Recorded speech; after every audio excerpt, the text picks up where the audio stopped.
Expert comptable, diplômé de France, formé à Harvard, associé chez Deloitte, ministre depuis 2016, réélu meilleur ministre des Finances du continent africain. Tapez son nom sur Google, la bio est impressionnante. Et avec cette bio, viennent les commentaires. C'est un technocrate, il n'a pas évolué au Bénin. Est-ce qu'il parle nos langues? Mais qui est vraiment Romuald Wadani?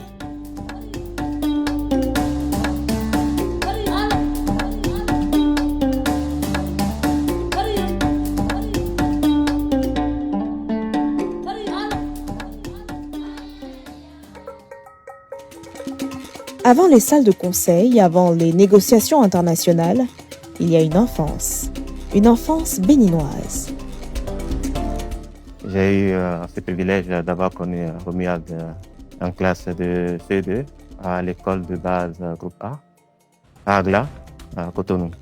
On a eu à avoir des parties de football dans le sable sous les pylônes à Agla avec les amis.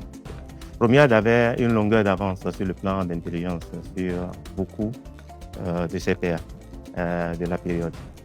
En général, dans mes classes, les élèves intelligents deviennent automatiquement mes amis. C'est comme ça que Romuald était attaché à moi. Je confiais à Romuald nos cahiers, leurs cahiers de devoirs et leurs cahiers de propositions. Il allait les déposer dans ma maison. Je lui faisais confiance. Une discipline héritée, une exigence qui ne s'apprend pas dans les grandes écoles, elle se forge à la maison, dans la cour, sous le regard des parents. J'ai connu Romuald Wadani pendant sa tendre enfance, au moment où son papa était directeur du plan et de la statistique dans le département Borgou, le grand Borgou de l'époque. C'est dans cette période-là que j'ai connu Romuald, un enfant véritablement actif. Romuald aidait son papa à charger les caisses, les cartons et les bidons de Vive PAM. Et j'ai trouvé que cette initiative d'aider son père à charger les cartons, à charger les bidons, était quelque chose qui démontrait déjà qu'il avait un caractère serviable. Cet homme, c'est un ami à moi depuis plus de 40 ans. On partageait les mêmes cours de récréation. On travaillait beaucoup parce que lui, à l'époque, il faisait partie des meilleurs du collège au pied. Donc, il représentait un modèle pour chaque jeune à l'époque. C'est quelqu'un qui a basé sa philosophie sur le travail, sur le développement. Tout le monde voulait le ressembler. Une jeunesse béninoise ordinaire, des rêves simples, des racines profondes. Son papa était mon ami. Donc, il a demandé que son fils vienne. C'est parce qu'il a trouvé qu'un enfant doit élargir son horizon. J'étais surpris complètement. Comme on dit, venez tout le temps, tous les jours, pour se former. Il ne venait pas en retard. Il était tellement fasciné par ce qu'il faisait. Romuald, qui était dans un collège qu'on appelle le collège de l'Espoir. Mon cabinet était donc à Ganry et il était à une enjambée de mon cabinet. À partir de la classe de seconde, il passait tout le temps dans le cabinet pour comprendre le métier que j'exerçais.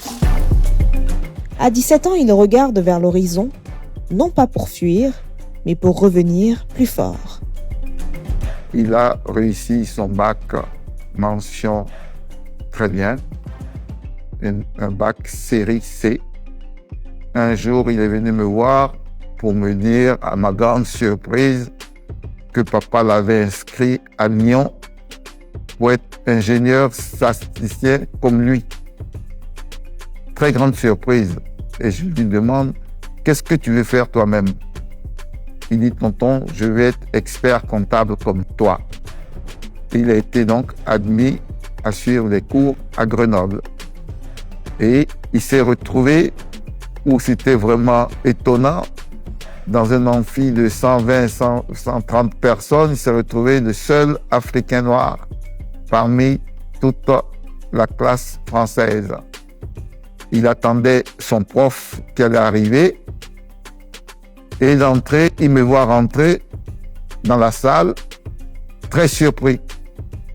Et comme il a dit après, ça lui a permis vraiment de travailler et ça lui a permis d'être major de la promotion.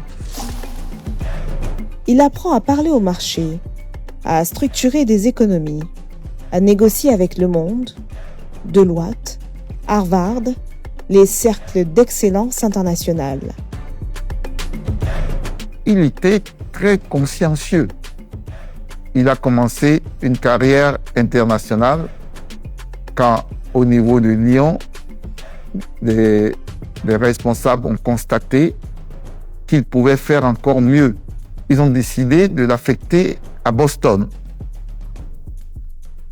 aux États-Unis. Il s'est mis à l'œuvre tout en étant professionnellement à Boston. Il a réussi le diplôme d'expertise comptable américain. Et ça l'a propulsé encore plus. Tellement il était battant, il en voulait toujours. Ce départ n'est pas une fuite, c'est un investissement. Avec une seule intention, rentrer et mettre tout ça au service du Bénin. 2016, il a 39 ans et il revient avec un capital rare, la crédibilité internationale au service d'un État. Il a été appelé par le président Patrice Talon. J'avais toute la confiance en lui. Quelle fierté que j'ai. Je pensais, avec sa passion pour l'agriculture, c'est le ministre de l'Agriculture. Nous, on était un peu jaloux que les gens nous financent la pluie là-bas, vous voyez. Donc, je le taquinais, voilà, pour là-bas, parce que ta passion là que vous avez là-bas, il allait le mettre en agriculture. Mais, je vu encore, il a brillamment aussi attaqué ça. Grâce à Talon, on a pu ouvrir enfin les cordons de la bourse. Et lui, il sait comment on va chercher l'argent. À un moment donné, on lui dit, ouais. Et à partir de là, notre pays, vous le voyez. L'homme supposé déconnecté est présent sur les scènes du monde et sur le terrain. C'est un homme de l'ombre. Depuis qu'il a pris les rênes de la gestion du ministère des Finances, on a constaté une révolution administrative, une révolution dans la gestion des affaires financières. Et il est resté dans l'ombre comme ça. C'est quelqu'un qui n'aime pas se faire voir.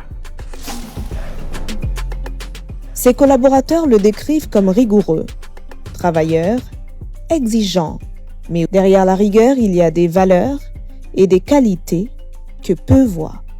C'est quelqu'un qui écoute les conseils.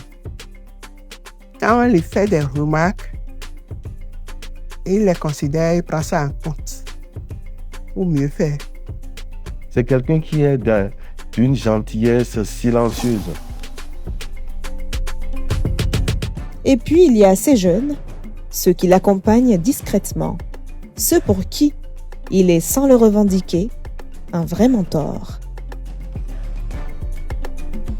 Romuald Wadaï, né à Lokossa, formé au monde, revenu pour le Bénin. Il a une vivacité d'esprit qui lui permet d'appréhender rapidement les éléments de son environnement ou les éléments d'une situation qu'on lui a présentée. Monsieur Romuald Wadaï est un homme d'État, un cadre sur lequel il faut compter. Je l'admire, moi personnellement. Cet homme, Monsieur Romuald Wadaï, est un homme de qualité qu'il faut soutenir à tout prix. Aujourd'hui, Romuald, tu as vraiment une autoroute devant toi. Continue de nous faire plaisir. Le Bénin a besoin de toi. Alors je dis à Wadaï, félicitations.